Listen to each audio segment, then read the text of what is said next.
আসসালামু আলাইকুম এভরিওয়ান। আসলে প্রিমিয়াম বললেই কোয়ালিটি প্রিমিয়াম হয়ে যায় না। প্রিমিয়াম কোয়ালিটি হতে হলে অবশ্যই প্রিমিয়াম কোয়ালিটির প্রোডাক্ট হতে হবে। মানে প্রোডাক্টের ফিনিশিং, সেলাই, everything, breaks, embroidery, adjustment, লাইলিং, fusing, everything সব কিছু প্রিমিয়াম কোয়ালিটির হতে হবে। তো আমরা যে ওয়েস্টকোটটা সেলাই করছি এটা অরিজিনাল 100% টেইলর দিয়ে টেইলরিং করা। শুধু তাই নয়, ভিতরে আমরা যে ইনারটি ব্যবহার করেছি এটা খুবই প্রিমিয়াম কোয়ালিটির ফ্যাব্রিক্স, জ্যাকওয়ার্ড ডিজাইনের মধ্যে খুবই প্রিমিয়াম একটি ফিল দিবে। আর ফ্যাব্রিক্সটা তো অসাধারণ। ফ্যাব্রিক্সগুলো সবগুলোই চেষ্টা করা হয়েছে ভালো কোয়ালিটির, ভালো মানের ব্যবহার করার জন্য। দেখুন ডিজাইনটা দেখুন, মানে এইটা দিয়ে নর্মালি এই ফ্যাব্রিক্স দিয়ে পাঞ্জাবিও অনেকে বানাচ্ছে। আর ভিতরে যেই আপনার ফিউজিং করা হয়েছে এটা খুবই ভালো মানের ফিউজিং ব্যবহার করা হয়েছে। শুধু তাই নয়, আপনারা এমব্রয়ডারি কোয়ালিটিটা, ফিনিশিংটা দেখুন।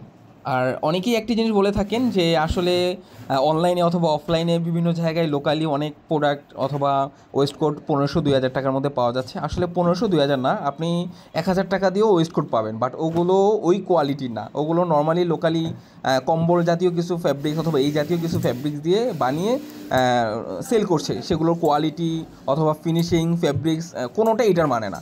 এটার মানের হতে হলে অবশ্যই আপনাকে এটার মানের টাকা দিতে হবে। বিষয়টা হচ্ছে এটা।